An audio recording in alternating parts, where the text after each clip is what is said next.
This is TJR's Classic Rock Corner podcast with your host, the Classic Rock Brainiac, yours truly, Terrence Reardon.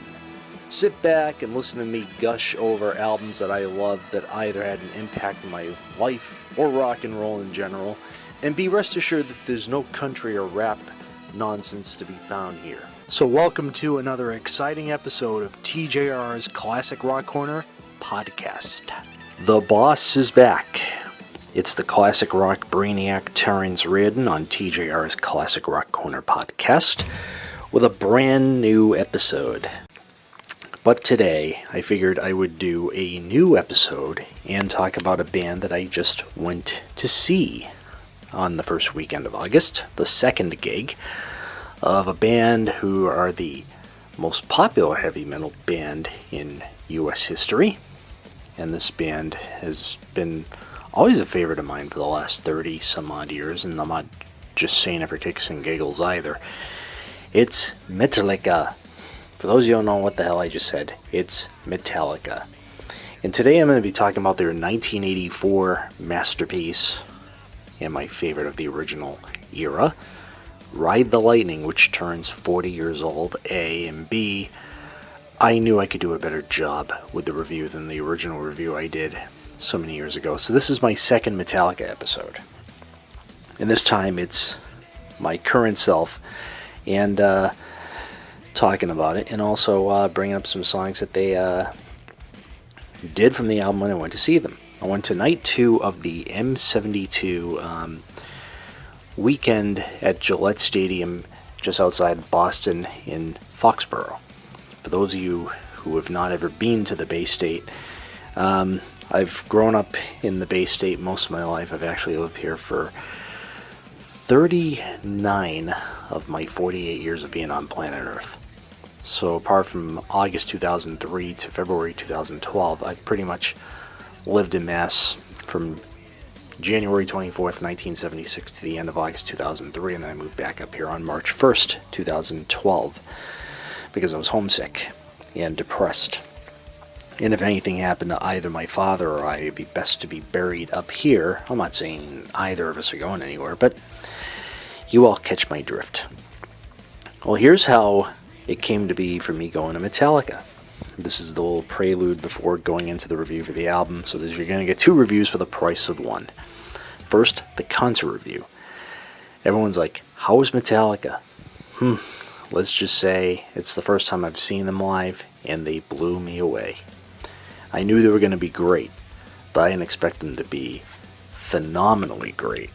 Oh man, I mean, I've been on the fence for all over a year on going to see them. And I couldn't go on a Friday gig because my friend Dennis, who I've been friends with now for 37 years, and he's also a Metallica fan, he couldn't go on a Friday night. So Friday night was off the table. So Sunday night was the perfect scenario to go. And I was checking the Sunday gigs, and I'm like, well, at least they're not playing Dennis's worst Metallica tune, Nothing Else Matters. He hates that song. A lot of people hate that tune. And me, I think it's a nice song, but kind of brings the mood down, especially if you're a high octane. Oh my goodness. So I was like, the Sunday set list is perfect. And quite a few wild cards thrown in. So for about a year, I was like, shall I go? Shall I not go? And the tickets were another factor. I waited until the ticket prices dropped. Once I saw the tickets were available for $60 rather than, $200 or $300, which a lot of people paid for in today's economy. Blame Howdy Doody Nomics. Yeah, that's my name for Biden. Howdy Doody. That puppet president. I was like, shall I or shall I not? My father goes, why don't you do it? I said, all right, you sure? And he was like, yeah, I'm positive. Go for it. I'm like, all right, fine. So I ordered the tickets, but I didn't know that they had to go on your phone. They don't do paper tickets anymore. Everything is touchless. Everything's on your computer, on your phone. So I had to download the ticket to my phone. And then, my friend Dennis had no idea how to work the Ticketmaster app. It took me like less than a minute to master. It took my friend, I had to coach him. And there's a funny story along that route. And come the show, him and I left my house, went to his house, gassed up the car because one of us was going to be driving. So he said, "Why don't I drive?" And I said, "Okay, just coach me on how to park and navigate stadium parking because I've never done this in my entire life." But I was up for the challenge, and I concentrated on the road and did very well. In fact, on the way to the show, I prepped myself up by playing the whole of the new album, 72 Seasons.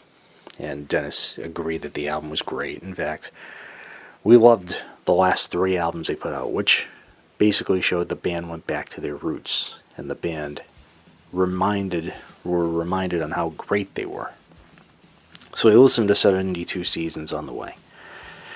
We got to the gig, and, parking, we parked in the free parking thing. I didn't mind parking way out in the middle of nowhere. I need the exercise anyway, because I'm a health and fitness guy. So walking was not a problem. So we get to the gig, sit in the car. His Ticketmaster app was acting up, so I let him borrow my phone to sign in, and then I helped him get the app done and had the ticket all ready to be scanned. And we had to make sure we had enough cash to use the cash to card kiosks. They don't accept cash in the stadium. They have, everything's done by debit card or credit card or whatever. So it's kind of like insane. So we walked from my car to Gillette Stadium, and I keep forgetting about the big foot drop, because I stepped on the, off the sidewalk onto the street. I was like, whoops, I forgot about that drop. Sheesh. And then we walked, got to the stadium, then it started to rain. Whew. We're like, okay, luckily we were underneath a tarp, the tarmac, so we weren't going to get badly soaked at that stage. And then we were setting about ready to look for our seats in cash-to-card kiosks. Then I bullshit you not, pardon my language, thunderstorm broke out. A huge torrential thunderstorm.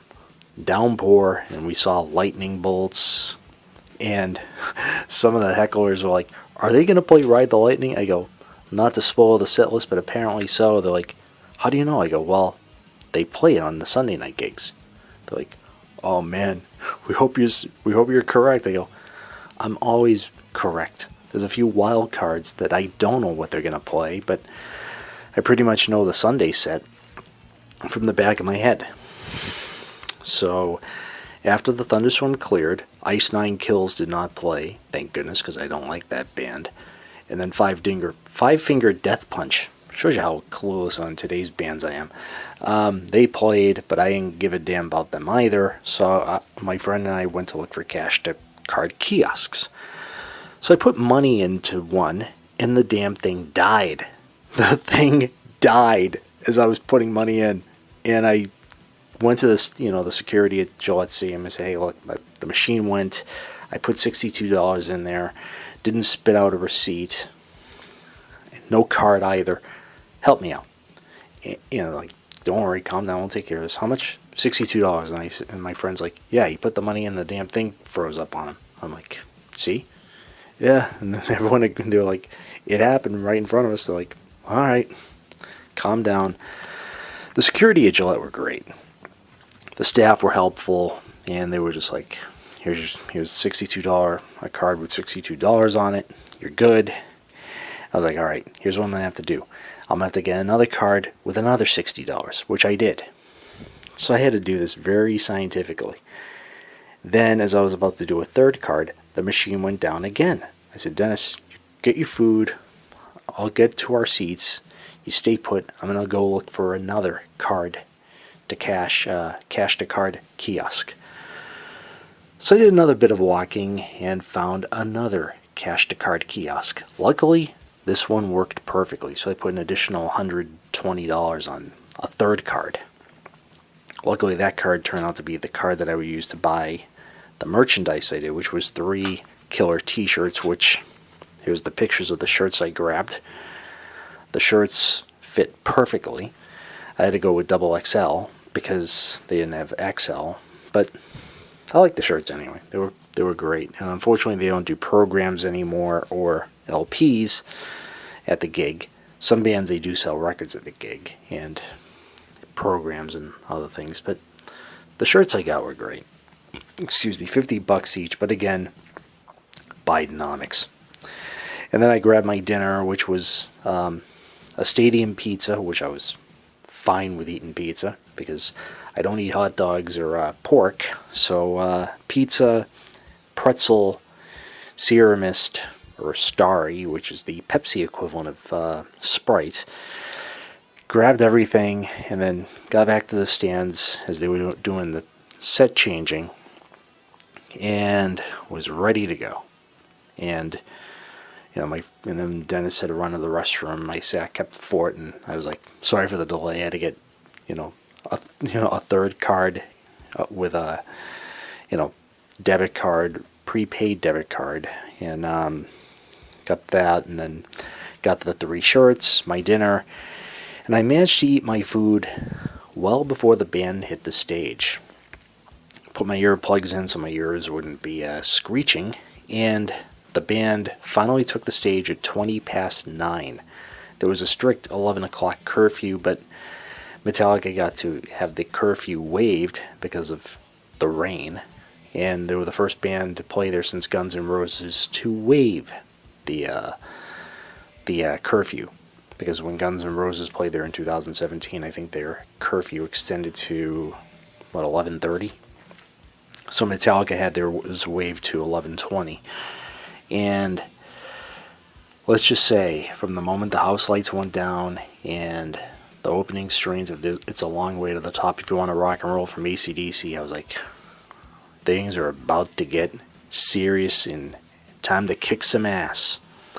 And then they walk onto the stage with the Ecstasy of Gold from one of the Clint Eastwood spaghetti western movies, but killer thing to walk onto the stage. And then the first song in the set was Whiplash from Kill 'Em All. So they started right at the beginning. James Hetfield, the day after his 61st birthday, he sang phenomenal, said, "Hello, Boston!" He could have said New England or Massachusetts or whatever, but he said Boston. But hey, James Hetfield's the man. So they played Whiplash, and they were just killing it, kicking everybody right square in the pants with their killer version of Whiplash. And Whiplash was incredible. Then the next song was For Whom the Bell Tolls, and the crowd went ape. And boy, did that version kick everyone in the nuts. When I heard For Whom the Bell Tolls, I'm like, oh yeah, we're off to a great start here. Can they do even more better? The next song after For Whom the Bell Tolls, with Kirk Hammett just whammy barring the hell out of his guitar, they go into another track from Ride the Lightning, the title cut. Oh man, they went 3 for 3 with 3 classics from the first 2 albums to begin the show, and fittingly playing Ride the Lightning just after a pretty bad thunderstorm was fitting. And the crowd loved it. And I was just like miming all the words. And the first 3 songs were great. Then we had a detour from Load with one of the better songs from Load, Until It Sleeps, which I think was better played with Robert Trujillo and the band. No disrespect to Jason Newsted, but I didn't like the mix or the way the version on Load was. Actually, it was one of the better songs on the Load Reload duo of albums, but Until It Sleeps was great live. In fact, I like it better live than I do studio version. Oh man. And then we go to the new album, 72 Seasons, for Lux Eterna. Boy, oh boy, did this song kill and kick everybody right square in the booty. So basically proving to the world that Metallica still have what it takes at their age, which is basically approaching 60 years old. In fact, James Hetfield's 61 already. I think Lars Ulrich is as well. And Kirk Hammett is approaching 60. I think either that or he's already 60, one of the two. But they were killing it. And Lux Eterna from the new album, 72 Seasons, phenomenal. Then we go to a curveball. I was thinking that we were going to play You Must Burn, but they played instead one of my favorite songs off the album, Screamin' Suicide, and I'm like, hell yeah, now we're cooking. 2 great tracks off the current album. Oh man, I knew they were going to deliver the goods with something off the current record, and they sure as hell did. And then they, James Hetfield and Lars Ulrich took a break, and Robert Trujillo and Kirk Hammett remained on stage for their random jams, they call it. But they didn't do a jam this time. They actually did a cover of, if you're a Boston Red Sox fan like me, you hear this every 8th inning at a baseball game at Fenway Park. Sweet Caroline. Yep, they did a cover of the Neil Diamond tune, Sweet Caroline, and the whole crowd just ate it up. And I'm like, just when you think you've heard everything, to see Robert Trujillo singing in a bass baritone voice, Neil Diamond's Sweet Caroline. Oh man, killer version, and everyone going, Sweet Caroline, bum bum bum, good times never seem so good. And the crowd goes, so good, so good, so good. I know a lot of people don't like it, but it's a Boston Red Sox thing. Just like You Should Be Dancing was played at Boston Celtics games with, the Bee Gees, You Should Be Dancing. Everyone's like, oh my goodness, how can you like those? I'm like, well, if you're from New England and Boston area, like me, you have to appreciate these things. And right when they finished Sweet Caroline, Kirk Hammett threw in a little teaser of Dirty Water. Da-dun-dun-dun. Dun, dun, dun, dun, dun, dun, dun, dun, dun. Oh my goodness. There's a whole curveball ending. Yeah, a teaser of Dirty Water from the Standells, which is also played at every Red Sox game whenever they win. Oh man. Yeah, baseball, sports, and rock and roll. 2 things I love. I know there's a lot of people that don't like sports. Me, I'm a sports fanatic. Baseball, basketball, hockey, and football. American football, that is. All right. At this point in the show, Kirk and I like to have a jam. So this song is really scary, super heavy, and if you start moshing, try not to injure yourself, because it is such a scary song, I'm already shaking. Anyway, Kirk, you ready to start this thing off? 1, 2, 1, 2, 3, 4.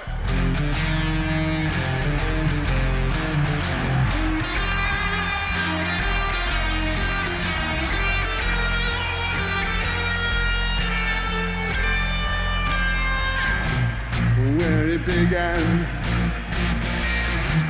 I can't begin to know when, but then I know it's growing strong. It was in the spring, and spring became the summer. Who'd have believed you come along? Hands, come on! Touching hands, reaching out, touching me, touching you. Come on! Sweet Caroline, the time never seemed so.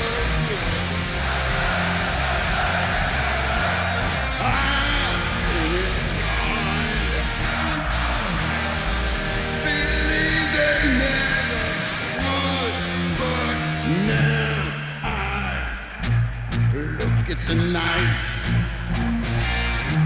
and it don't seem so lonely. We fill it up with only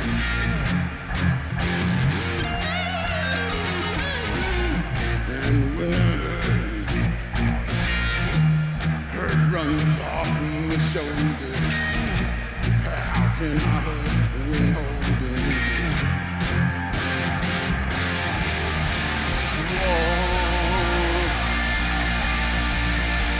Touching warm,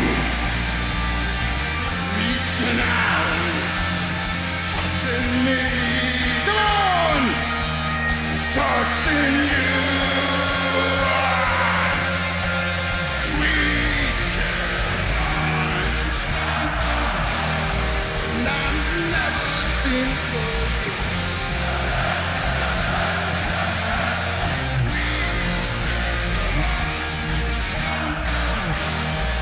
Believe it. Oh no. Intro.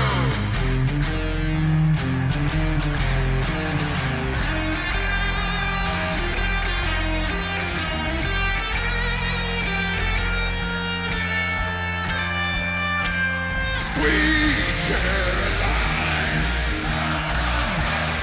the times never seem so good. Sweet Caroline, I believe in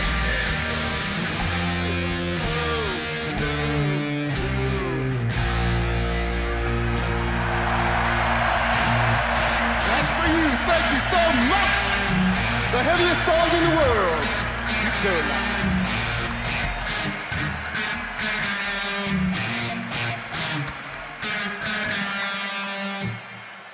Then we go back to the 80s with Welcome Home Sanitarium.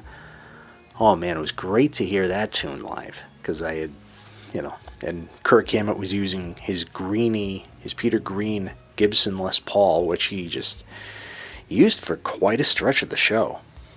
And Sanitarium, one of the highlights of the show. That version was just hard to put into words.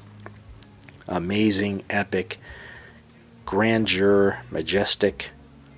Oh boy. Sanitarium, one of the best songs they ever did, and doing it live was a bonus. Then we went to the Black Album for the first of 3 songs from the album, Wherever I May Roam. I know a lot of people don't like this tune, but I still think the tune kicks a lot of ass. And the fact that, since I don't listen to the radio anymore, I can play the album without getting frustrated, because rock radio these days just play what the big corporations want to play, not the DJs. But the performance of Wherever I May Roam was incredible, and Kirk Hammett shredding at his age, and Lars Ulrich playing like a Trojan, like a demon. Amazing. Then we go to Ride the Lightning again for the closing, The Call of Cthulhu, the instrumental, which James Hetfield used the guitar, which had the beloved character on painted on the guitar. And yep, that character has been forever immortalized on one of my favorite cartoon shows, South Park.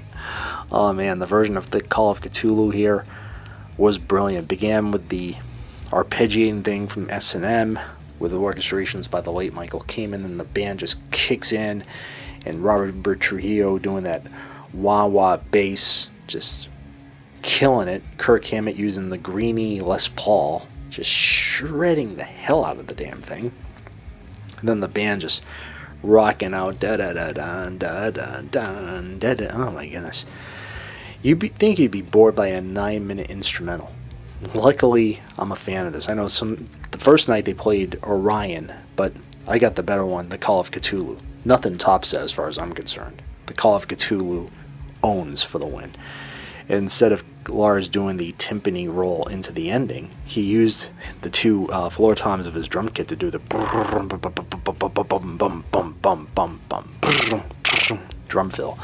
And then during the da-dun-da-dun-da-dun-dun-dun, at first, James Hetfield hit the chords perfectly, but Kirk Hammett's fingers were a little slippery from the rain, but I give him a pass. It's rock and roll. It's not supposed to be perfected. But the band finished perfectly with a few minor clunker bum notes here and there, but hey, it's rock and roll. Not everything's not supposed to be technically perfect. I mean, if you want technically perfect, go see Taylor Swift or Britney Spears or Katy Perry, because those 3 harlots lip sync. Oh, Terrence is hitting right below the belt. Oh man, yeah, The Call of Cthulhu, brilliant. Then it was gonna be either The Unforgiven or No Leaf Clover. Luckily, I got The Unforgiven, which began with James Hetfield on acoustic guitar, Kirk Hammett again using the the Peter Green Gibson Les Paul for the fourth time in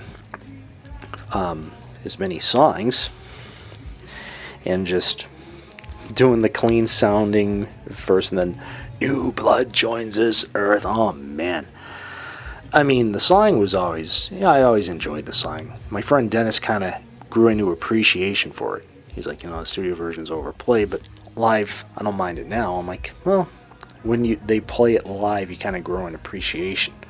And live versions I always thought were more epic and more grandeur than the studio. But the studio version was great. But live, especially when I went to see them, they were killing it. Kirk Hammett's solos, he was just shredding all over the place. Oh man. The Unforgiven, brilliant. Then we go to the album entitled 72 Seasons Again. And James Hetfield jokingly goes, well, folks, this is a long song. This is very long. Hope you can stomach it. I was like, I know what they're going to play next. And it was the American live debut of the closing track from 72 Seasons, In Amorta. All 12 minutes of In Amorta. Man, oh man, oh man. That song owned live. Everyone's like, oh, how can they play that? Metallica can play just about anything and keep you on your toes whilst doing it. And boy, did they deliver with that tune live. They pulled it off. And Kirk Hammett again using Greenie, yep, for the last time him playing the Gibson Les Paul of his in the show. But boy, did he pick a perfect song to finish the show playing that guitar. But with In Amorta, the 12 plus minute track that closed their current album. Boy, oh boy, oh boy. Amazing. Then I was thinking it's either going to be Fight Fire with Fire or Battery or Blackened. So I was like, which one is it going to be? Then all of a sudden they had this thing on the, the stage was in the round, so they had this thing on the poles surrounding the stage, and then they had the Massachusetts state flag and the beginning of Blackened being played, and then all of a sudden the band kicks in, and then the Massachusetts flag gets destroyed with the logo of Metallica, and the band just going dun dun dun dun dun dun dun. Oh man, boy was I happy to see them play Blackened, and that was one of the best songs of the night. They were just killing it. They were just kicking everybody's ass and proving to the world that they are still the masters of heavy metal in America. And that was, and they just went straight into their encore bit, which was, they didn't leave the stage, leave the fans wanting more. They kept on playing into the next track, which was one of the highlights from the Hardwired to Self-Destruct album, Moth into Flame. And the pyro shooting during that song on stage, man, oh man, oh man. They know how to throw in pyro. Especially the last three songs where there was like pyro in different parts. You're just like, holy shit. Yeah, the performance of Moth into a Flame was amazing.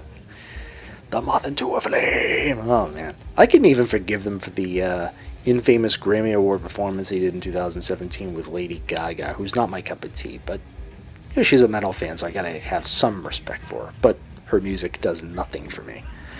But then you had Katy Perry dancing to AC/DC at the 2015 Grammys. So you're kind of stuck in a pickle what to do. Or as Geddy Lee once saying, to live between a rock and a hard place in between time. Yeah, that's what happens. But Moth into a Flame live, amazing. Then we are ready for the penultimate song in the show, One, which started with, images of soldiers and flames shooting and pyro going off, and hearing the go, go, go, go, soldier, go, go, go. Just building and building, and then all of a sudden you hear the helicopter sound, and then the arpeggiated guitar from James Hetfield, the da-da-da-da. The crowd erupted. Da-da-da. I'm like, excuse me, perfect. And my friend Dennis is like, oh hell yeah. The song that got me into the band. I go, yeah, I warned you were going to get the better set list.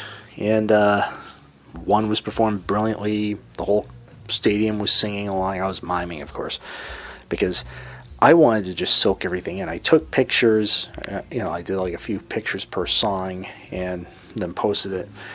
And the last few songs I filmed into little stories for Facebook and Instagram, Reels, and everyone was like, "Oh man, Terrence, how was it?" I'm like, they were amazing. And then after one ends, they ended the show with Enter Sandman. I know a lot of people are tired of that tune, but I'm not, for two reasons. A, the wrestler Sandman in ECW, that was his entrance music.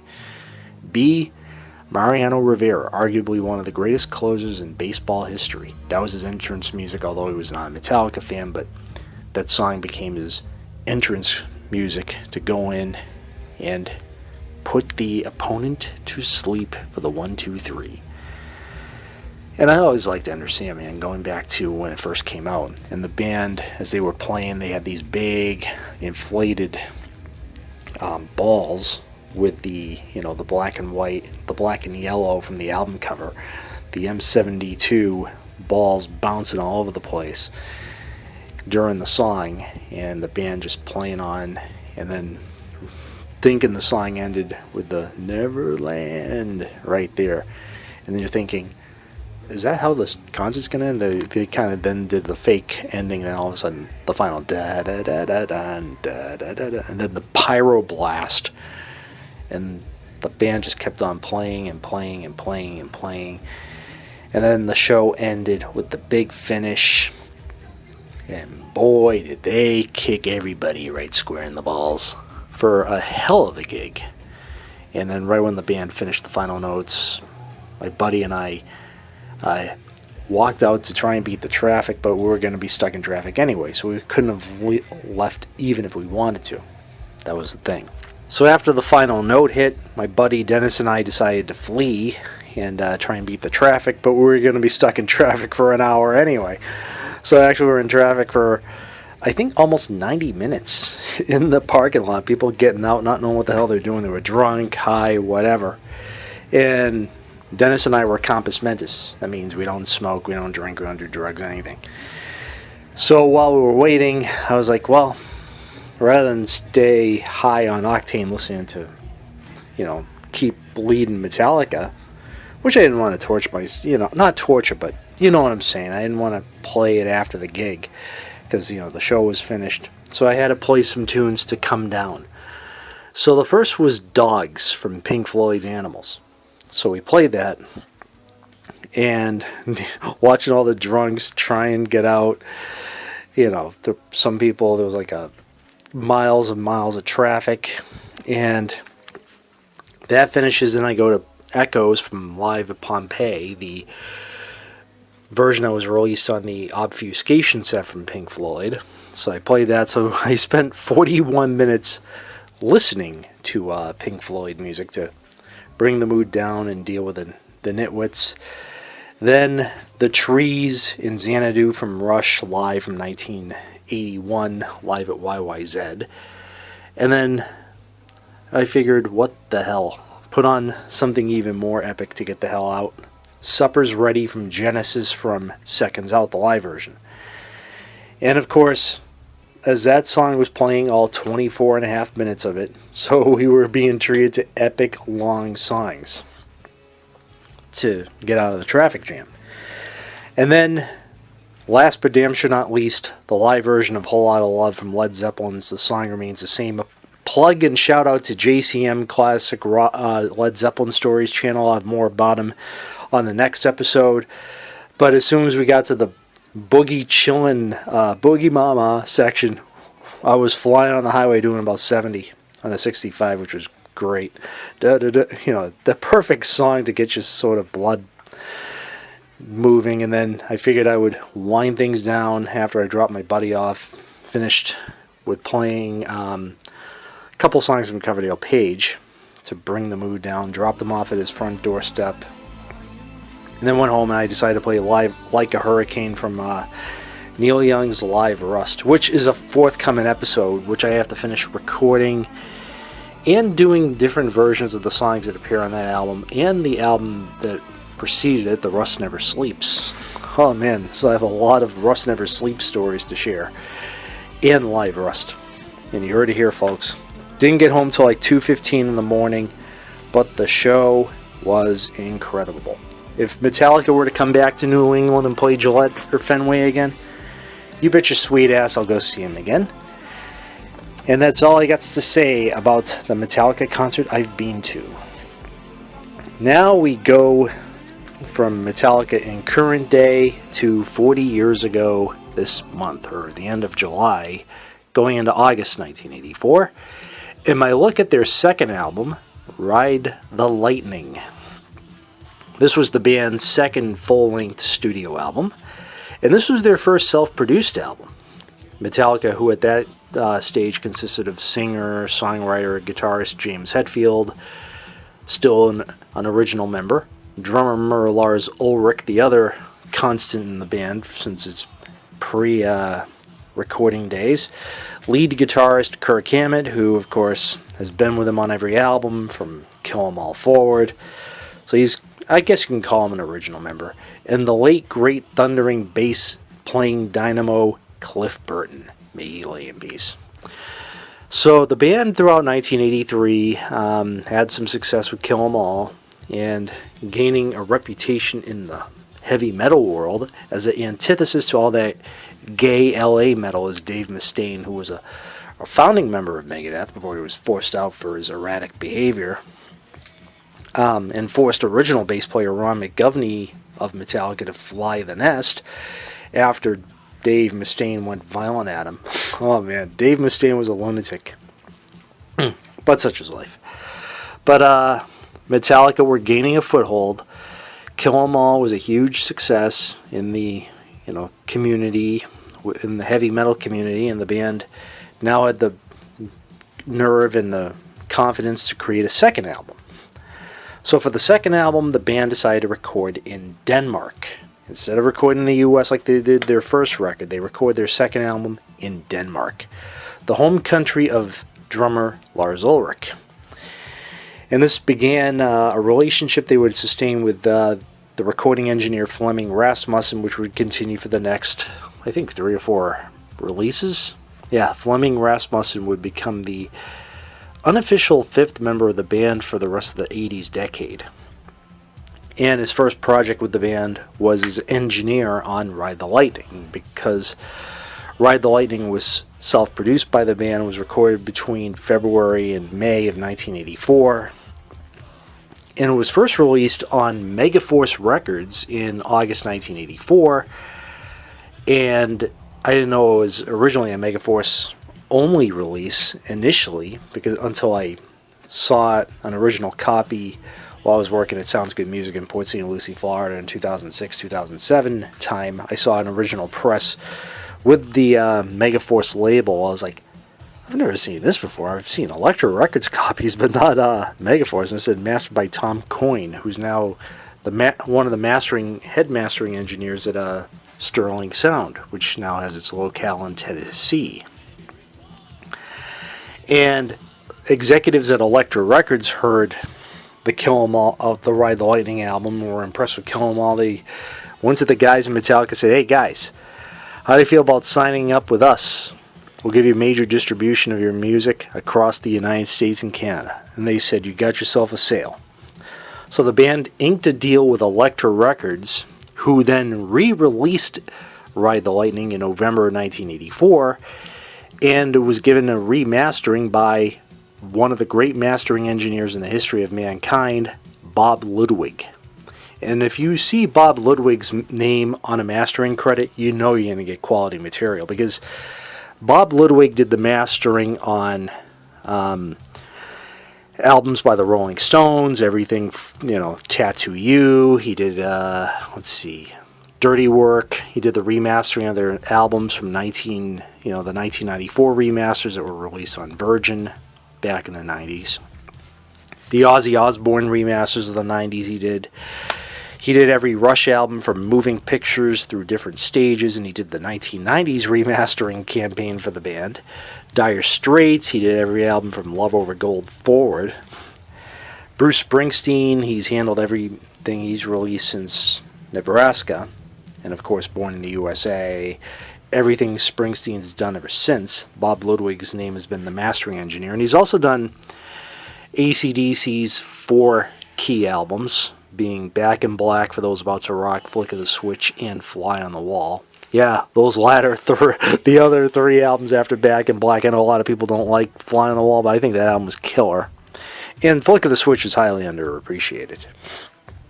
But yeah, Bob Ludwig was the mastering engineer on those albums back in the day. And he's also done mastering jobs for Sheryl Crow, Mariah Carey. So he's not just done hard rock and metal, but also other areas in the music world. And he recently has gone back to mastering from Metallica again and did their recent album, 72 Seasons. So I think things have come full circle with Bob and Metallica. And my introduction to this album came in May 1989. I don't know if I shared this story, but I think I shall. Because by this time, which was the 20th of May, 1989, I had been a fan of Metallica for almost 2 years by that point, because the first album of theirs I owned was Master of Puppets. Then I heard And Justice for All, was blown away, got my first copy of it in May. If you listen to my And Justice for All episode, you know my love for that album. Then I stole a copy of Kill 'Em All from my sister Tony's ex-boyfriend. May Tony lay in peace, my eldest sister. And he didn't notice that his tape was missing because he was a drug addict. He probably thought it got lost in the car or something. He left it in the seat, so I said, screw it, I'm taking it. Hey, at least it remained in the family. And then the following week, which was the 20th of May, 1989, I went to Strawberry's Records and Tapes, a record store just up the street from my old house in Whitman. Just over the Brockton line in Brockton was a record store called Strawberry's, named after the fruit, of course. And it was a huge record store chain here in the Northeast, New England territory. So my dad said I could get 2 albums that week. So one was a replacement of my beloved Pink Floyd album, The Dark Side of the Moon. I was on my 7th copy by this stage, so I had to get a 7th cassette copy of Dark Side, because my other one had worn out and was unplayable by that point. And then I grabbed Metallica's Ride the Lightning on cassette. It was the second Elektra Records press from the late 80s, because it had, instead of the original cassette card, you'll see a photo of it later, but the reissue card was redone with to have the full image on the front. Then the spine was a little different. I thought the card looked cooler on the reissue, on the second reissue. Then it had the credits inside, and that's how I learned who did the mastering for it and all that fun stuff and the technical stuff. And it had the lyrics. And that same record store run to Strawberry's, my dad bought for himself, I kid you not, New Kids on the Block's Hangin' Tough. I thought my father had lost his marbles. I thought he had gone cuckoo for Cocoa Puffs. I'm like, Dad, are you going all fruity in the pants listening to New Kids on the Block? But then it dawned on me years later why he liked some of their songs, because he was a fan of those soul groups like the Stylistics, the Temptations, all those singing groups. I had no clue. I thought he was just, going a little strange at 44 years old. And then also my 4th oldest sister was a fan of them. And I thought my father had lost his mind, but now as I'm older, I'm like, I get why he bought the record. So I can't hold it against him, because he's a fan of those singing R&B groups. Some things never change. But me, I was like, what the hell? So then I put on Ride the Lightning, and the first song, which I'll talk about in just a moment, began with some clean sounding guitars. My father's like, oh, this doesn't sound like heavy metal. Then all of a sudden the backward chord comes in, and all of a sudden he's like, what in the hell is this? It's like, it's Metallica. He goes, sheesh, what are they singing? I go, well, here are the lyrics. So I recite them. He goes, sounds like they're talking about nuclear war. I go, yeah, at the time the album was written, that was one of the hot topics of society in 1984, was Armageddon, World War III, all that stuff. Some things haven't changed.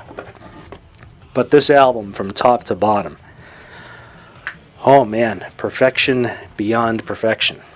And I think I'll begin my love fest for this album right now with the first song, which is Fight Fire with Fire, which began with those clean sounding guitars of James Hetfield and Kirk Hammett, the gling, gling, gling, gling, and it was written by James Hetfield, Lars Ulrich, and Cliff Burton. So it begins with that relaxing sounding guitar, and then all of a sudden the heaviness comes in, and bludgeoning thrash. Dun, dun, dun, dun, dun.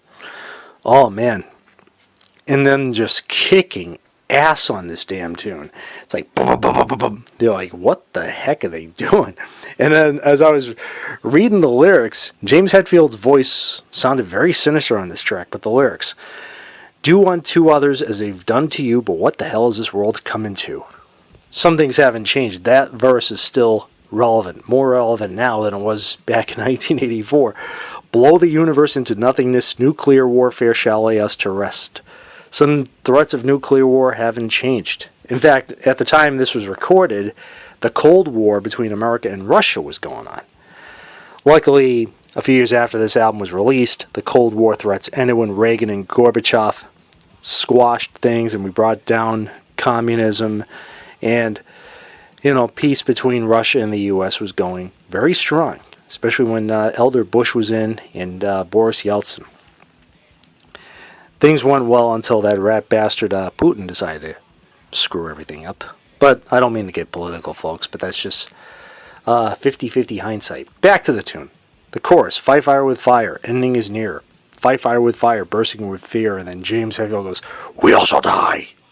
When I first heard that, I was like, wow, this is blowing me away here. Time is like a fuse, short and burning fast. Armageddon's here, like said in the past. Oh my goodness. And then a repeat of the chorus. Then into the solo section, which is the da-da-da-dun, do-do-do-do, and then Kirk Hammett just ripping a guitar solo as if he was playing his last solo, just shredding like no tomorrow, just going to town. And then to the dun dun, and then the harmony guitar playing of James Hetfield and Kirk Hammett just doing the do. Oh my goodness! And then a repeat of the opening riff after and Lars Ulrich, how he didn't develop arthritis in his legs and his arms back in 1983-84. He was a creative drummer back then. And this, back into the opening riff, and then all of a sudden the final verse. Soon to fill our lungs the hot winds of death, the gods are laughing, so take your last breath. And then a repeat of the chorus for a third time, and then the ending is fight fire with fire, fight fire with fire, fight fire with fire, fight fire with fire, fight fire with fire, fight fire with fire, fight fire with fire, fight fire with fire, fight. And then the song is just like da da da da da da. The band, you're like, can they go any faster? And I'm like, yep, they most certainly can. And then ending with the guitar dive bombing thing on, and then ending with like an explosion, the band just doing the final crash, dun, dun, dun, dun, dun. As the explosion fades into nothing, you're like, oh man, they knew how to begin an album. And this song has been played on just about every tour since its release. Some tours more than others, and this is one of the wild card songs that they're doing on their current 72 Seasons tour. Sometimes they'll play it on the Sunday gig, but most of the time it's played on the Friday gig. But either way, as long as they're playing it, I cannot gripe, because the song is just killer, excellent, and awesome.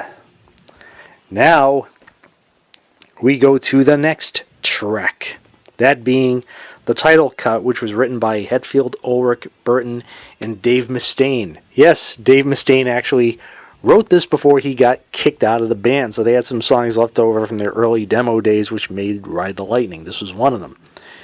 And it began with the harmony guitaring of James Hetfield and Kirk Hammett going da-da, da-da, da-da, da-da, da-da. Oh my goodness, into this killer, surefire riff, the da-da-da-da-da-da-da-da. And then James Hetfield just screaming his ass off on this track. Guilty is charged, but damn it ain't right. There's someone else controlling me.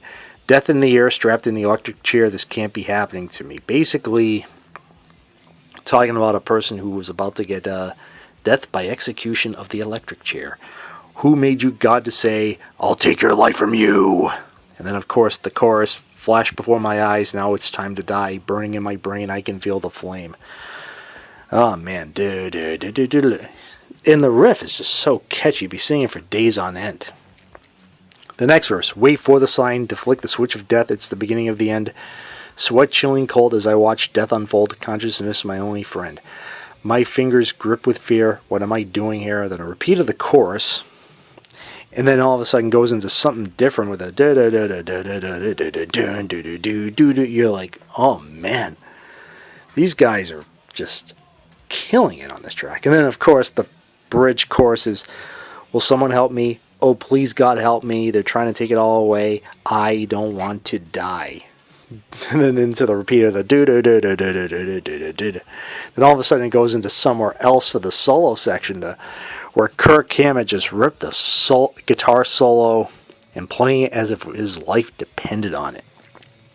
And this song he's just shredding like crazy, just doing these crazy ass bends. You're like, can he play any better than this?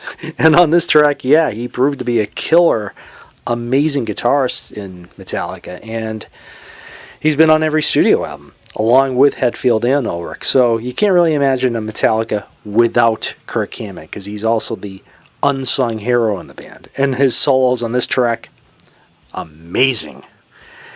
Then all of a sudden, you're thinking, is this song going to remain this mid-tempo thing for the guitar solo thing? Then all of a sudden, it goes into this fast-paced shredding thing with a reprise of the someone help me, oh please God help me thing. Is Kirk is just doing the shredding like no tomorrow, and then a repeat of the da da da da da da da da da da, and Lars drumming as if his life depended on it.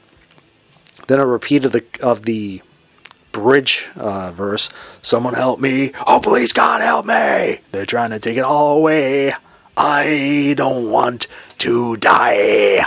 Oh my goodness. And then all of a sudden, finishing up the da-da-da-da-da-da, and back into the gong, gong. Cliff Burton just anchoring that bass riff, the gong, gong, into the surefire guitar riff of James Hetfield and Kirk Hammett, although it was written by Dave Mustaine, but that's neither here nor there. And back into the final verse, which is, time moving slow, the minute seems like hours, the final curtain's all I see. How true is this? Just get it over with. If this is true, just let it be. Waken by horrid scream, free from this frightening dream. Or his execution could have been just a bad nightmare. And then with the final chorus, the band just then plays the final part, goes through it like 4 times before they just properly end it with a reprise of the do-do-do-do-do-do-do-do. And this song has been played live ad nauseum ever since its release. And in fact, they've recently played on their current M72 tour. And yes, I just did see them play this live at Gillette Stadium in Foxboro. Killer tune. And I'm glad they played this song, because I was like, Ride the Lightning's getting a good representation on this tour. And that's one of the songs from the album where they just kick everyone's ass. The title track to Ride the Lightning, one of the best songs Metallica ever did, and yeah, I don't ever get tired of it. The title track to Ride the Lightning, a masterpiece, a setlist staple for years, and I think will be a setlist staple for many years to come.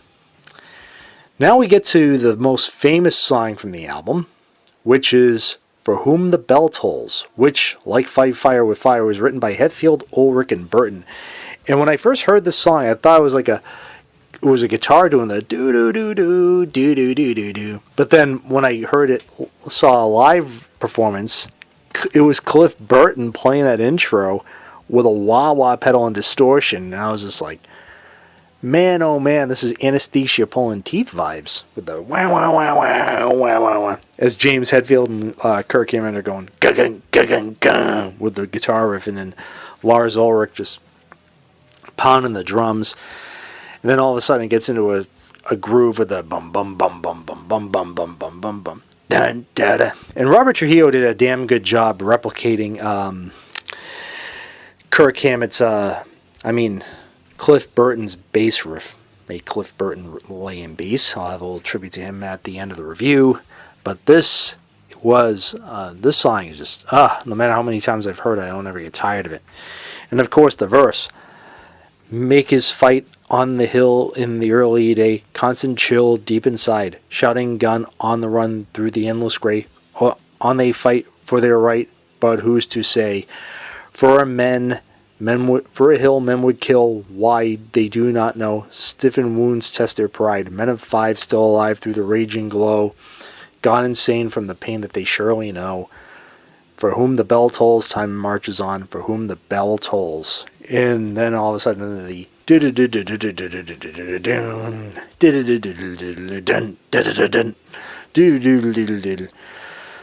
oh my goodness.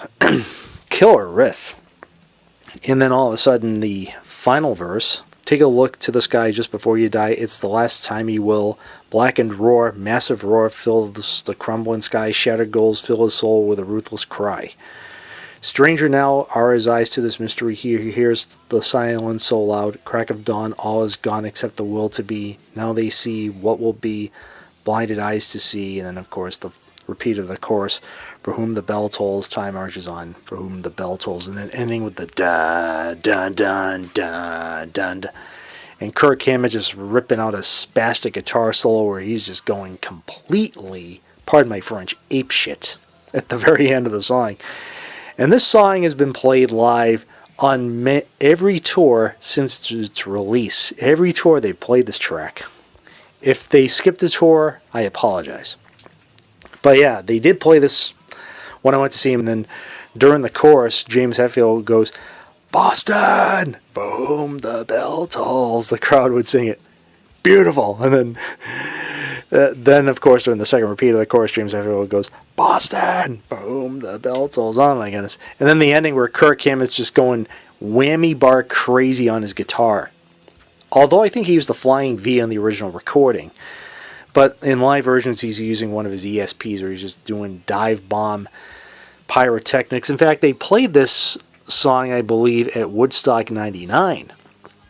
The night before the infamous fires and burnings. Yeah, and you got to give Metallica props. They helped bring an end to the Woodstock Festival. Because nothing screams more metal than Metallica and, of course, Megadeth. In fact, Megadeth was the band that closed Woodstock 99. So a little Metallica attachment. God bless heavy metal for ruining Woodstock 99.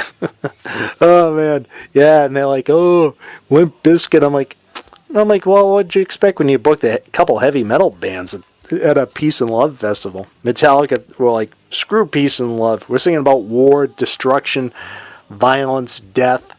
Typical heavy metal themes for you. And this song, like I said, has been played live every tour. Doesn't make a difference if it's played in E natural or is in these days E flat.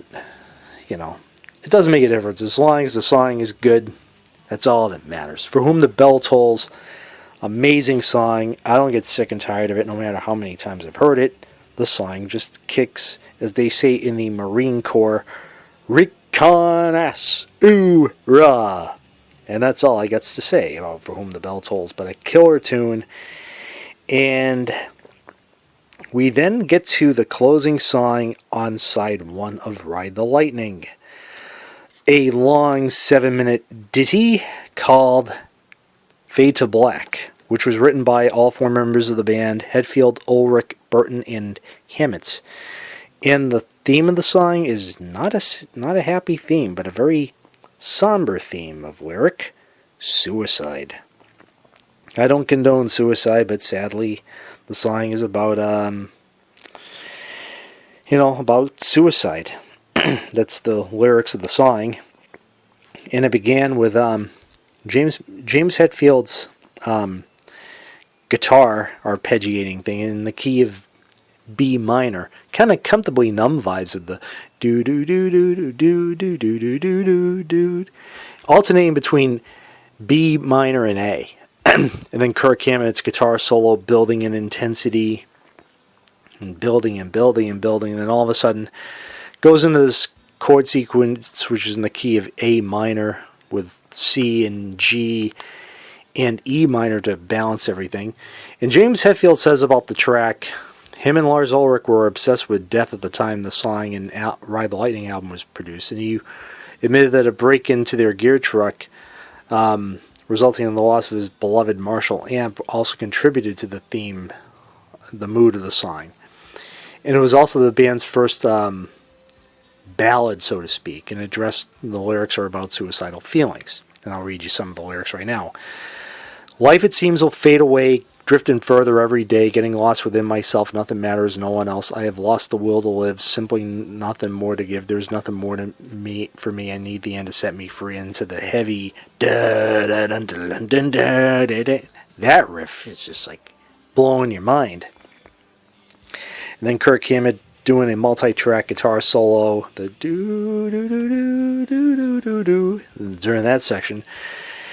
And James Hetfield says about the song, the Guitar World, it was a very big step for us. It was pretty much our first ballad, so we knew it would piss people off. Recording the track, he learned how frustrating acoustic guitar could be, because you could hear every squeak, and he wrote the song very carefully and recorded it. And he was very depressed at the time because the band's gear had been stolen.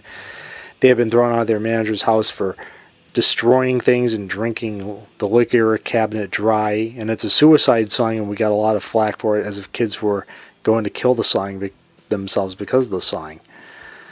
But the band got thousands of letters from kids telling how they related the song and how the song saved them from killing themselves. I don't blame them, because this song is epic. Things not what they used to be, missing one inside of me. Definitely lost this, can't be real, cannot stand this hell I feel. Emptiness is filling me to the point of agony. Growing darkness, taking dawn, I was me, but now he's gone. Into the repeat of the dun dun dun dun dun dun dun. Oh my goodness. And then goes into somewhere else, into the do do do do do do do do do do. Kind of like a progressive rock opus. You think maybe this band was influenced, kind of influenced also by the likes of Genesis, Pink Floyd, Rush, who takes these different pieces of music and throw them into one song without boring you or causing your attention to shorten. They keep you focused for the 7 minutes. And, of course, during that last section, no one but me can save myself, but it's too late. Now I can think why I should even try. Yesterday seems as though it never existed. Death greets me warm. Now I will just say goodbye. But on the original mix and every remaster since, at the very end, you hear James Hetfield going, goodbye, very faintly, if you can hear it. On the Bob Ludwig mastering, you don't really hear it. I think he may have lowered the volume level, but that's how I first heard it. But when I heard the remaster done by the late George Marino, and then the same remaster, a new remaster was done in recent years by, as I read this darn thing, Howie Weinberg, who did the transfer of the Bob Ludwig master to vinyl for Elektra. He did a damn good job kind of recreating what he did working with Bob Ludwig, but kind of having to take another mastering of the George Marino and kind of bettering what kind of staying true to what Bob Ludwig did, but throwing in a little George Marino as well. And the song just builds an intensity, and then goes into the ending guitar solo, which I think was Kirk Hammett's comfortably numb-like guitar solo in the early days. Him just shredding like no tomorrow, and the band just playing it live and just kicking everybody right square in the boo-boo. And the song was not really a single, but it was released as the first promotional thing for Live Shit Binge and Purge on MTV. It was actually the first thing from that box set that I did see and hear on MTV back then. But, of course, that was the first live version I heard, was the live in Seattle. But Fade to Black, oh my goodness. No matter how many times I hear the song, it's killer, awesome. In fact, they played the song live on just about every tour. And, of course, this was the song they were playing when James Hetfield sadly got torched like the Olympic flame in Montreal, Quebec, Canada. I don't know what the hell it is about Montreal's Olympic Stadium. That place is cursed. I swear to you. Because, of course, that was the birthplace where Pink Floyd's The Wall was spawned after Roger Waters lost his lunch with a fan who was yelling obscenities during Money and wound up spitting in the guy's face. It's on film. The spitting incident was captured on film by a fan, and it was during Money. Not Pigs, but Money. Sheesh. And then David Gilmour was not too happy with the gig, so he sat out the final encore of Money. Of Drift Away Blues, I should say. So yeah, that place, the Olympic Stadium in Montreal, I think was cursed. And then, of course, 15 years later, Metallica played there, and James Hetfield had the infamous his arm getting torched like the Olympic flame during a pyrotechnic mishap. Stood in the wrong place, and his guitar got torched, and the band had to stop the show. But they did return to Montreal to a sports arena to finish the gig, and all was right with the world. But James Hetfield did suffer burns on his left hand, burned both arms, eyebrows, face, and hair, and he suffered second and third degree burns, but was back on stage within 3 weeks. And then, of course, Axl Rose and Guns N' Roses took over and tried to save the night, but Axl Rose's voice wasn't going at 100% because of his chain smoking, amongst other lifestyle choices.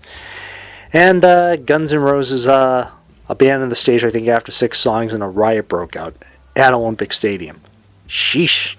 I guess the only band that played Olympic Stadium and had no problem with it was Emerson, Lake and Palmer, who did a concert with a symphony orchestra, which was recorded for a live album and concert film. And apart from the multi-track tape machine outside the stadium breaking down, ELP's gig went off without hitch. So ELP was spared. I think they mastered the acoustics of that place because they shot a video for Fanfare for the Common Man in snow inside the stadium before they actually played their actual concert there several months later. Emerson, Lake and Palmer mastered that place, whereas Pink Floyd and Metallica and Guns N' Roses had some of their worst concert experience performances there. I think Floyd did rebound 17 years later with the Division Bell tour, but that's another story for another day. But Fade to Black, no matter how many times I've heard the song, it's killer. And it was actually the last song they played on a few rock stations. KNAC in 1995, WYSP in Philadelphia in 2011. That was a great rock station in Philly. And, of course, Power 97 in Winnipeg, Canada. And this song actually they did play on the radio as a tribute to the old DJ on 94 HJY, The Doctor, who sadly perished in that fire at the Station nightclub, which was performed by Great White. And yeah, they did a tribute to The Doctor playing Fade to Black and using some of his best moments on the air. And I'm not disrespecting the dead, because I'm not, but he actually did a very bad Omen a few years before he passed.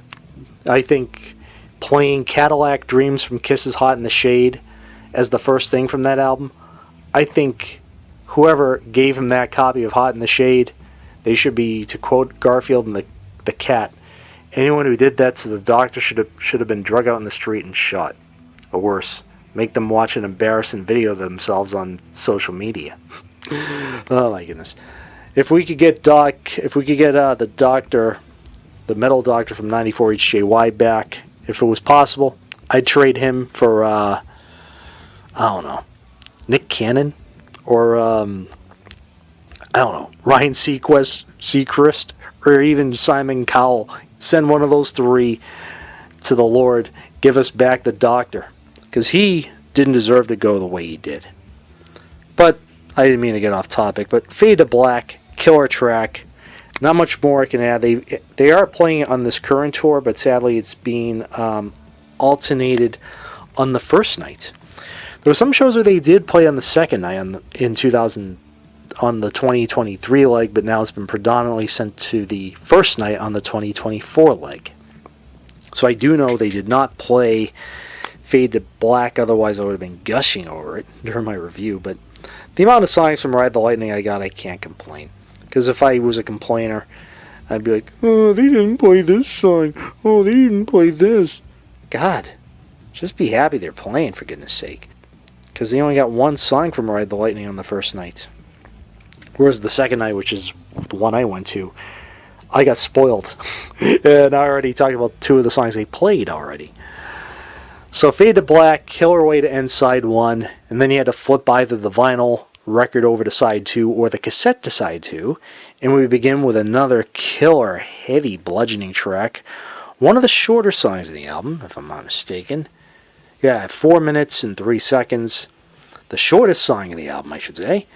A song called Trapped Under Ice, which was written by Hetfield, Ulrich, and Hammett, which begins with the riff of the da-da-da-da-da, into this blistering, heavy riff, piece of riffage in the key of F sharp minor.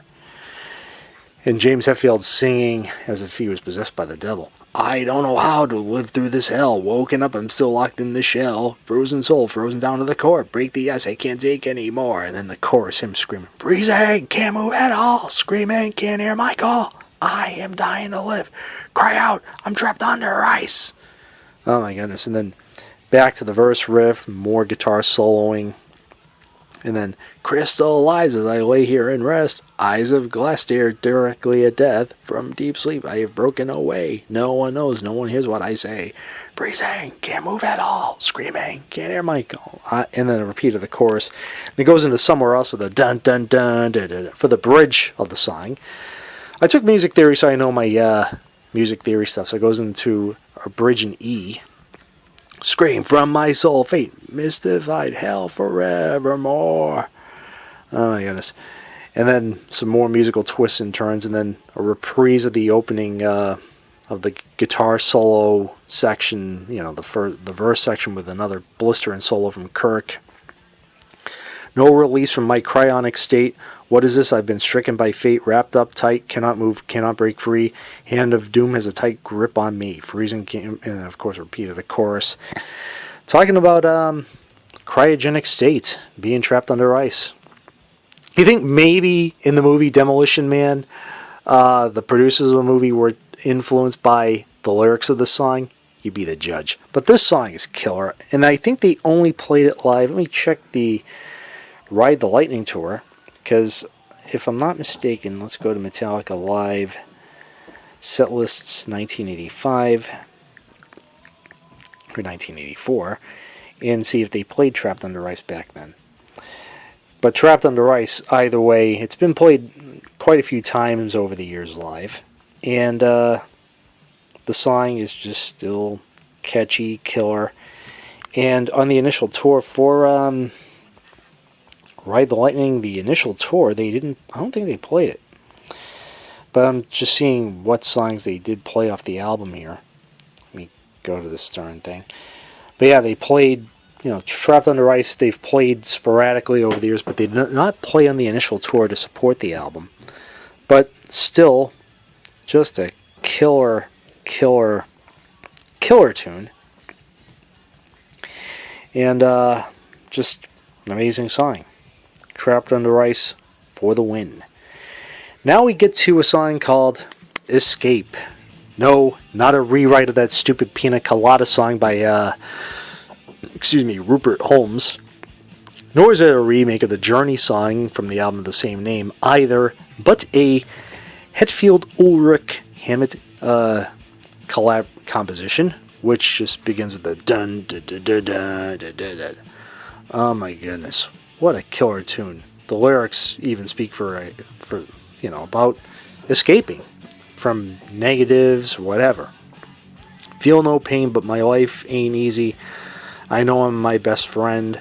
No one cares, but I'm so much stronger. I'll fight till the end. To escape from the true-false world, undamaged destiny. Can't get caught in the endless circle rings of stupidity. And of course the chorus. Out for my own, out to be free.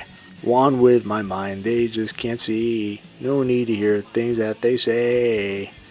Life's for my own, to live my own way. Oh my goodness. More musicality, which is just, you'd be singing for days. Rape my mind and destroy my feelings. Don't tell me what to do. I don't care now, because I'm on my side and I can see through you. Feed my brain with your so-called standards. who says I ain't right, break away from your common man fashion, see through your blurry sight. Which basically, that verse is basically saying, don't pre-program me, don't brainwash me. So I think that's kind of like my subconscious theme to the mainstream media now. Or as Mark Farner of Grand Funk Railroad calls it, the lamestream media. How can anyone hate Mark Farner and Grand Funk? Unless you're certain people who don't like musicians who have a different view than yours. But I don't mean to sound that way. Then, of course, a repeat of the chorus. Then the bridge verse would be, see them try to bring the hammer down, no damn chains can hold me to the ground. And then a repeat of the live for my own, to live my own way. Oh my goodness. This song is the second shortest song in the album, at 4 minutes and 23 seconds. I'm just looking at the booklet of Ride the Lightning to make sure that this is the case. Yeah, it is the second shortest song in the album. So they start with 2 shorter songs on side 2. And Escape, to my knowledge, wasn't played much over the years, but when they do play it, they do play it. But the song, anyway, Escape, brilliant, an overlooked gem in the grand scheme of Metallica history, but a killer song nevertheless. Now we get to the penultimate song in the album, which is one of my favorites, and a song that they've been playing on this tour on the first night predominantly, but they've played on just about every tour since its release, called Creeping Death, which was actually the first single and the only single released from Ride the Lightning back in November of '84. And this thrash masterpiece started from a riff written by Kirk Hammett. It was written by all 4 members of the band. And the song was inspired by the second half of the film, The 10 Commandments, which is based on the Bible tale of the plagues of Egypt. Whilst watching the scene of the final plague killing every Egyptian-born child, Cliff Burton said, "Whoa, it's like creeping death, dude," as the plague was represented by a fog rolling into the Pharaoh's place. The band liked the sound of creeping death and wrote the song about the plagues with the phrase as its title. And the song is told from the perspective of the destroyer, the angel of death sent by God during the plagues of Egypt. And Moses, through his older brother, insisted he was sent by God and repeatedly demanded that the Pharaoh should be set the Hebrew slaves free from Egypt to the promised land of Canaan. For the previous 400 years, the Hebrew people had lived as slaves in the land of Goshen within Egypt. To punish Pharaoh for his obstinacy, God sent 10 plagues upon Egypt. And of course, the lyrics I can read you. And slaves, Hebrews born to serve to the Pharaoh, heed to his every word, live in fear, faith of the unknown one, the deliverer, wait, something must be done 400 years. And then the riff, and then of course the chorus, so let it be written, so let it be done, I'm sent here by the chosen one, so let it be written, so let it be done, to kill the firstborn Pharaoh's son, I'm creeping death. Ah, man. Of course, the second verse. Now let my people go, land of Goshen, go, I will be with thee, bush of fire, blood running red and strong down the Nile, plague, darkness 3 days long, hail to fire.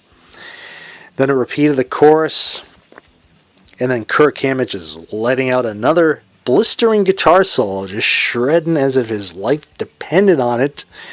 Just shredding and shredding and shredding and just moving his fingers like Speedy Gonzalez on crack. Man, oh man.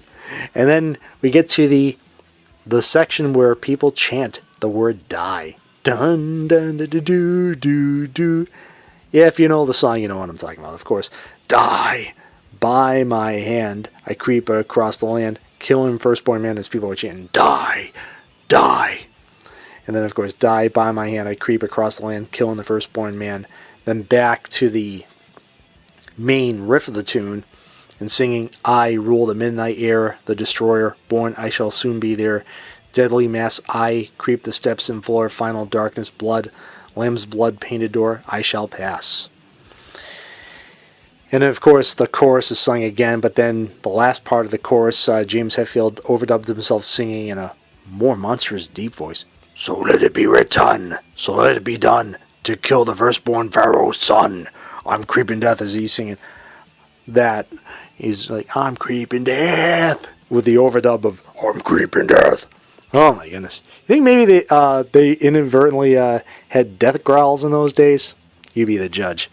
And of course the ending with the harmony guitars going to do do do do do do do do, played by both Kirk and James as the main riff is being played. And this song, since its release, like I said, it was released as a single. It didn't do diddly squat here in the States. And the song was released as a standalone single in the UK. And over the years, the song is being played live ever since its release, and it was ranked #1 on Guitar World's 10 Greatest Metallica Songs of All Time, and Rolling Stone, that rag, said it was the 6th greatest Metallica song in their top 10 poll. I think it's more top 5, if you ask me. Top 10 is too generous. Top 5 is where it's at as far as I'm concerned. And this song has been played live on every tour since its release. And they played it live on the first night of the M72 tour, and they usually open with it, which is basically showing how much Metallica loves this track and loves the album in general. But my God, the song is just killer, amazing, and just an amazing song. Like I said, the song has been played live on every tour ever since its release, and I think it was played at Woodstock 99. Let me check the Woodstock. In fact, Creeping Death was played by Metallica at Woodstock 94, one of 3 songs from the album to be played at Woodstock 94, as well as Fade to Black and For Whom the Bell Tolls. And in Woodstock 99, I think they started with Creeping Death, if I'm not mistaken.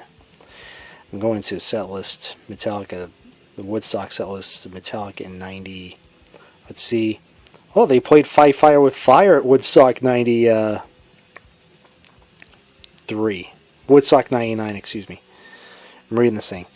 And let's see, they did 3 from Ride the Lightning, so it was Creeping Death, Fight Fire with Fire, and For Whom the Bell Tolls. Whew! The band knew what to do when they played those 2 Woodstocks. Bludgeon the audience with some killer heavy metal riffage.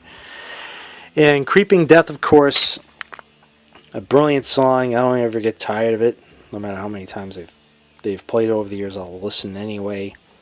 But what a killer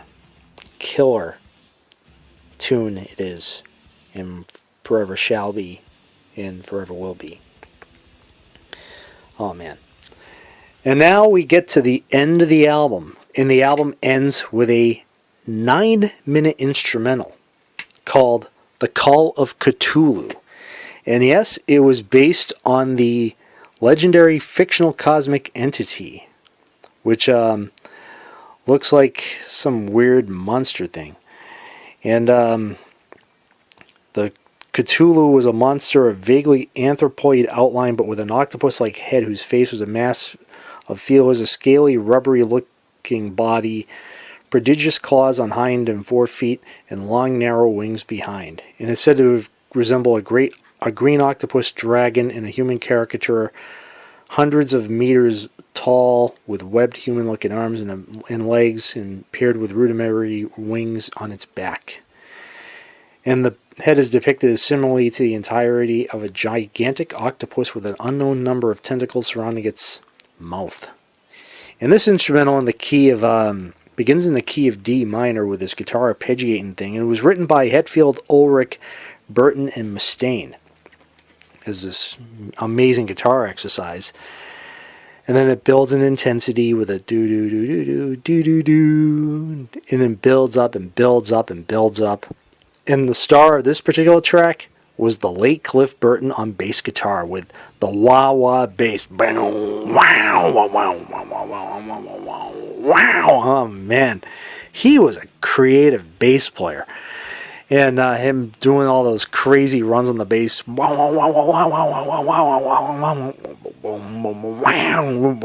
man. And then just building and building in intensity. And building and building. Keeping you in the same riff for quite a while. The dun, doo doo, doo doo doo, doo doo doo, doo doo doo doo doo. And then you're like, sheesh, is the instrumental just going to be like this? But then all of a sudden it goes into somewhere else, into this dun da da dun da da dun da da da da da dun da da dun da da dun. And Kirk Hammett rips out a guitar solo, which he's just shredding over that section. And he's just going nuts on the guitar, just ripping out guitar solos left, right, back, and front. And then during that dun da da da da da da da da da, he's just shredding and soloing, and then back to the dun da da dun, and Kirk just again shredding like no tomorrow. It's like the guitar shredder in him just kicking everyone's ass, and you're hearing James anchoring the rhythm riff, Lars on the drums. Very creative drummer Lars Ulrich is, and of course the wah-wah bass of the late Cliff Burton with distortion. Oh my goodness, as Kirk Hammett was soloing his ass off, and then goes into this dun dun dun dun dun dun dun dun dun. Oh my goodness, and just builds up and builds up and builds up, and then it goes into this dun dun dun dun dun dun dun. And this is what I loved. In this, it goes from E to G to F, and then F to F sharp, and E to F, and then F sharp to G. Yeah, it's F sharp to G, and then G to A flat, G to A flat. Oh my goodness! Then it goes from A to B flat. Oh my goodness! It's like all over the place, but I dig it. And then the repeat of the dun dun dun with, and then Kirk Hammett doing dun dun dun dun dun dun dun dun dun dun dun dun. Or it may have been James Hetfield doing the da da da da da da, and oh my goodness, and then building more and more into intensity into the ending section, which is in E minor, the da da da da dun dun dun dun da da da. Oh man, and of course the guitar solo, the harmony guitar solo from James Hetfield and Kirk Hammett. Harmonizing guitars, kind of like if you were hearing Iron Maiden or Thin Lizzy or Judas Priest. Oh my goodness, just building and building, and then it stops suddenly back into the repeat of the guitar motif at the beginning, and then hearing some harmonic guitar things done by Kirk Hammett as James Hetfield plays that riff, and then you hear timpani for the first and only time on a Metallica track. In live versions, it was two floor toms doing that timpani-sounding drum. And then ending with the triumphant da-dun-da-dun-da-dun. Bam, bam. Oh my goodness. And then ending with the wah-wah induced bass from Cliff. Bam,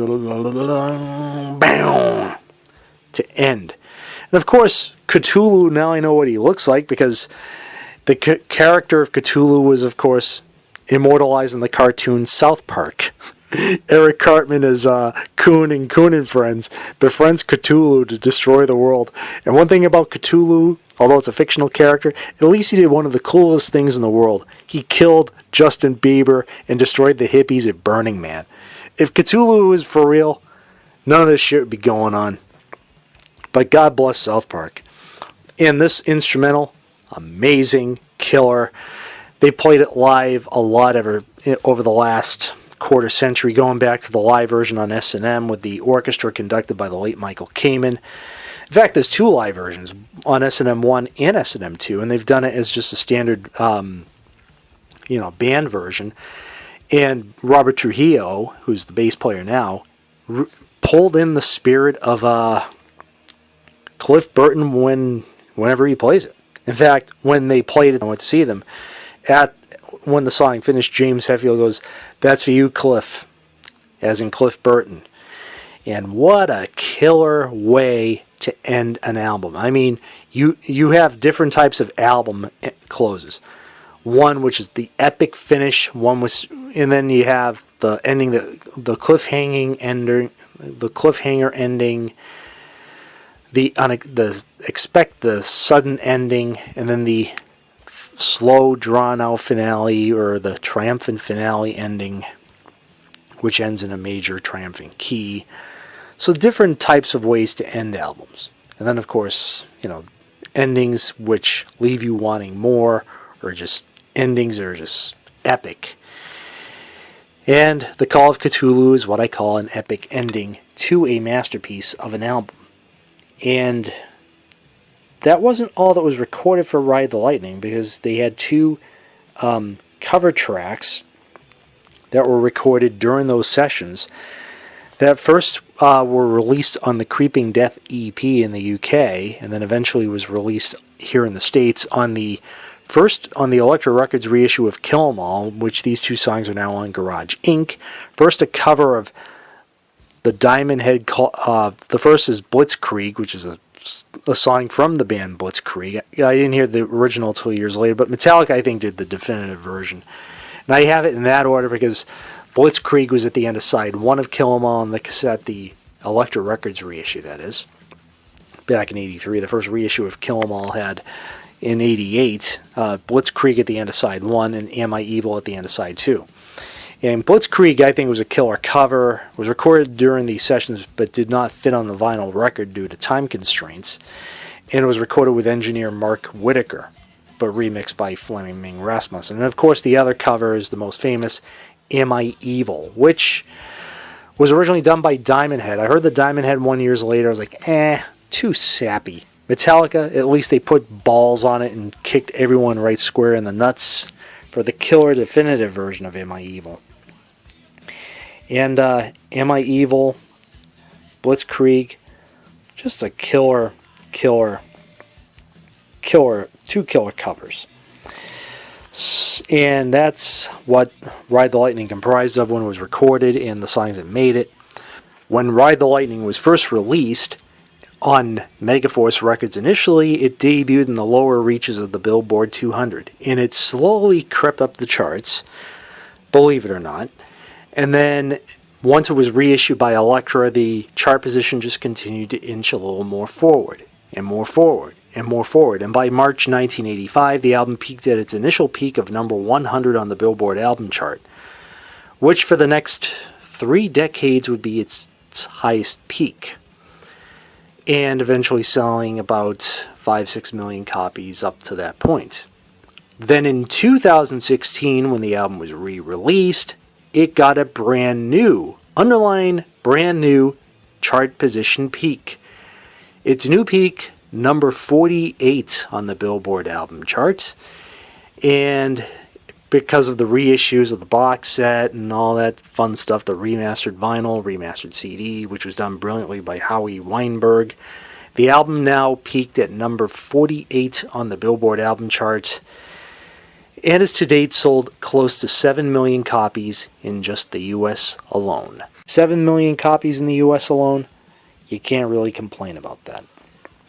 And of course, this album has been held in high regard in the rock and roll community and in different review communities as I look at this darn thing. Yeah, looking at it, the reception legacy, allmusic.com gave it a perfect 5-star rating.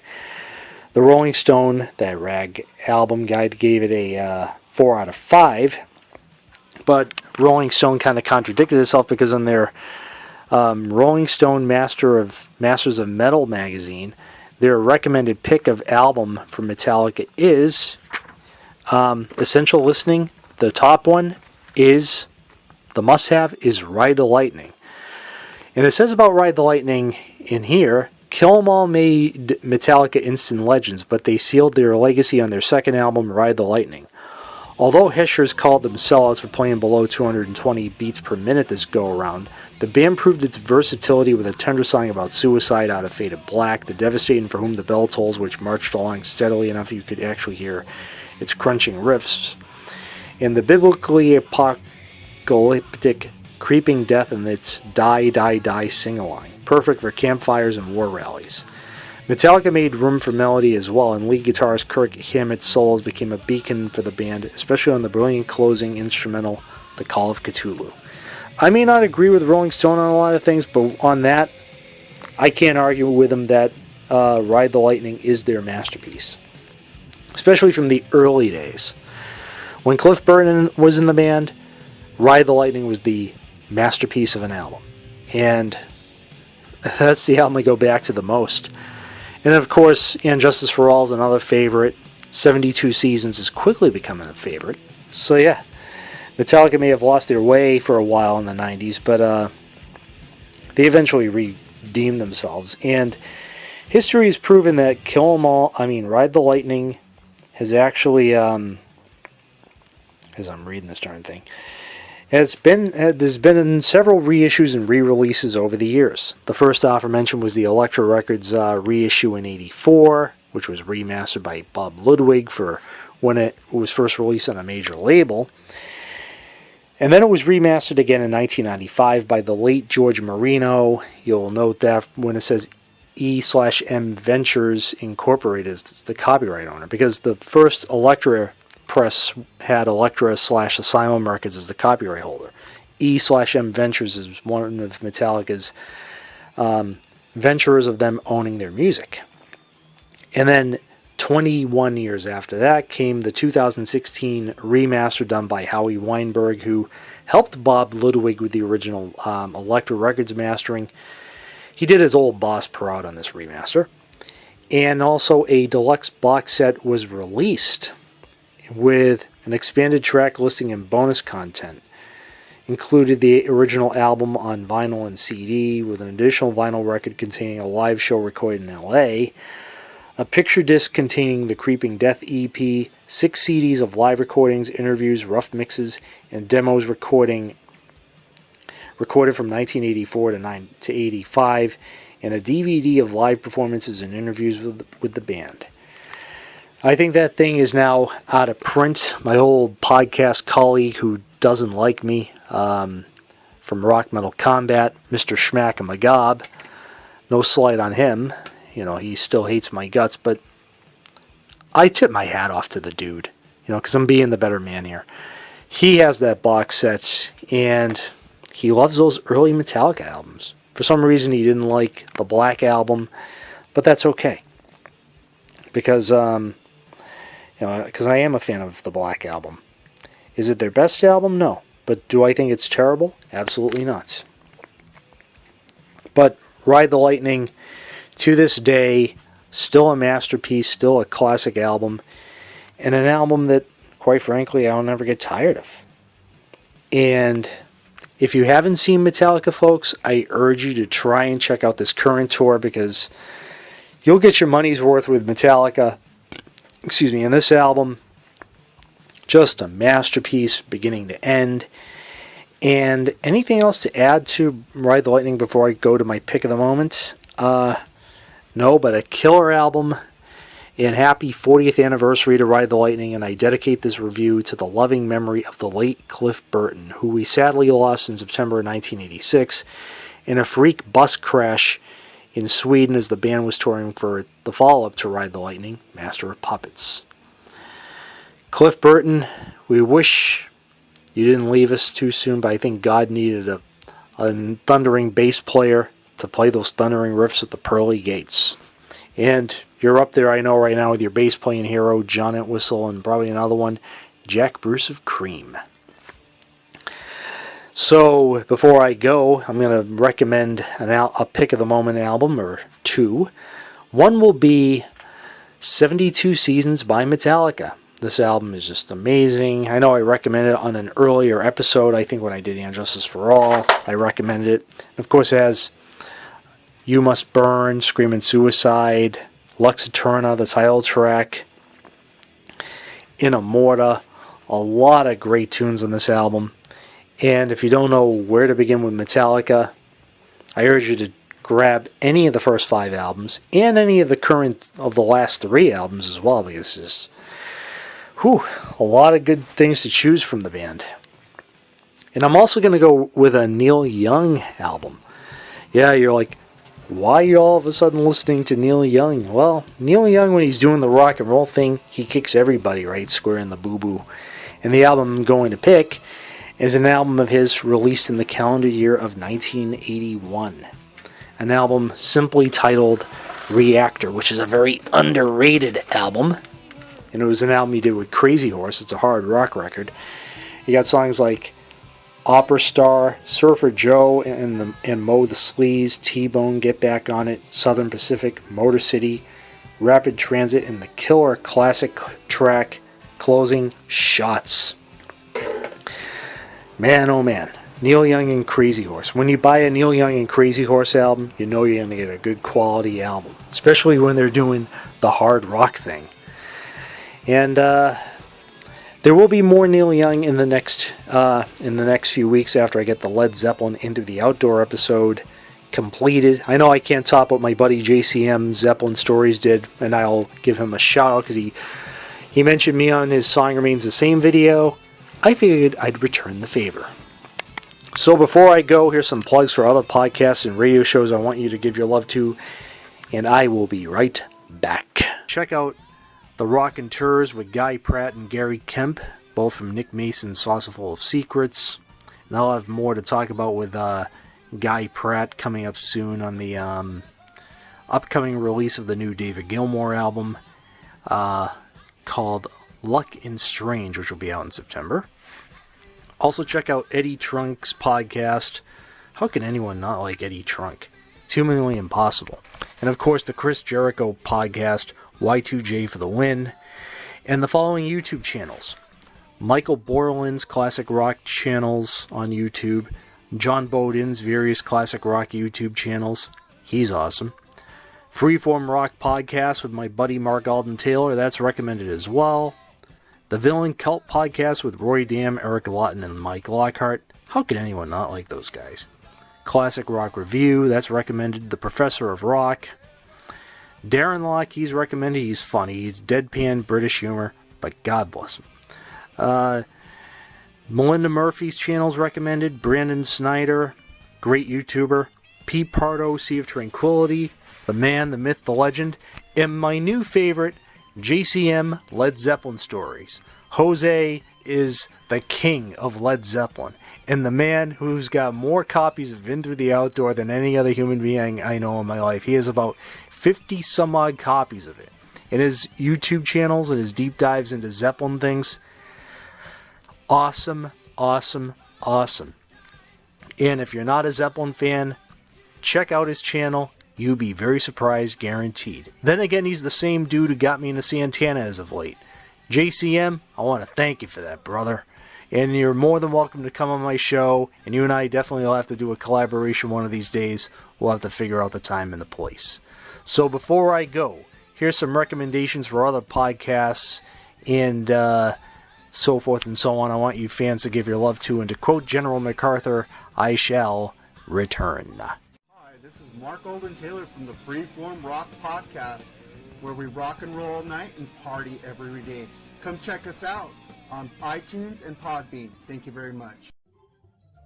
Hey everybody, I'm Aaron. And I'm Chris. And we're from the Decibel Geek Podcast. And if you love this...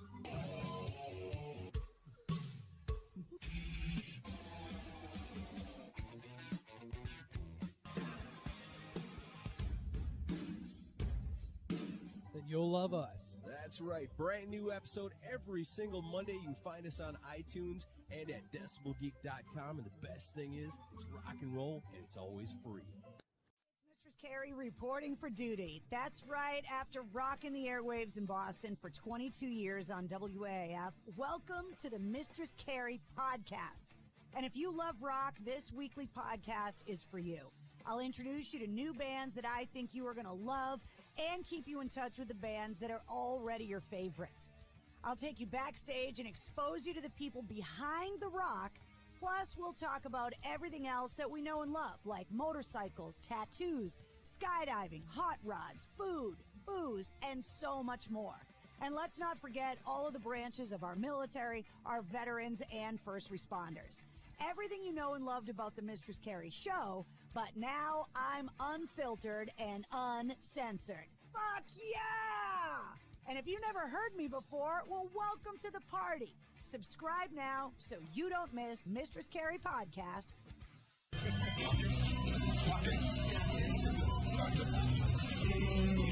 Please state the nature of the medical emergency. Brain damage with Pink Floyd. This stuff can give you brain damage. In an Pink Floyd radio show. Use only as directed.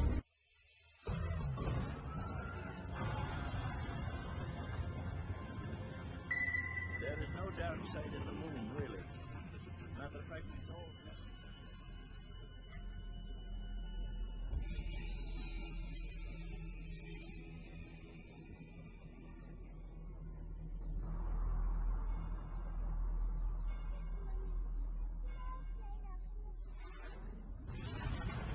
Your controls are set to the Random Precision Radio Network. This is Floaty and Slip, an hour of Pink Floyd. I'm Craig Bailey. Find us online at floatyandslip.com. Write to us at pink at floatyandslip.com. Floaty and Slip is a Random Precision production. You're listening to Nights with Alice Cooper. I think my Speedo is starting to cut off the flow of oxygen to my head. And that's why I got so temperamental with anyone who has the impertinence to question his wisdom, and hello, out pops his inner courier. Hi, and welcome to In the Studio. Redbeard here with the stories behind history's greatest rock and roll albums. Follow In the Studio on Facebook, at Redbeard Rocks on Twitter, and online at inthestudio.net. Well, my friends, that wraps up another episode of TJR's Classic Rock Corner. I apologized if I had to make you wait quite a while for an episode, but hey, I thought the wait was worth it. So at least you won't be waiting for another few weeks until the next episode, because the next episode will be In Through the Outdoor by Led Zeppelin. Then it will be Neil Young and the 1979 Rust Never Sleeps live Rust and Rust Never Sleeps film. So 3 Neil Young projects for the price of one. Call it Neil Young 1978-79. Why not? And various other re-recordings and or re-edits or whatever. As long as I'm still breathing air, I'll have episodes out left, right, back, front. And I don't give a shit if it takes me a week or a month or a year to get the episodes. As long as I get them out there, that's all that matters. So on that note, Terrence, the classic rock brainiac, has to say goodbye for now and give his brain a freeze and let it rest. And Terrence, as always, saying thanks for listening, good night to you all, and God bless you.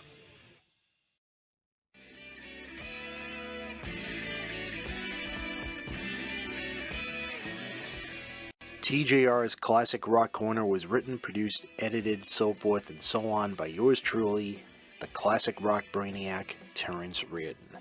The intro music and the outro music is done by the one and only Jimmy Page of Led Zeppelin. Copyright 2024 TJR Rock Sponge Incorporated. All rights reserved. Once again, I thank you all for tuning in. Thank you all for listening. Good night. God bless you.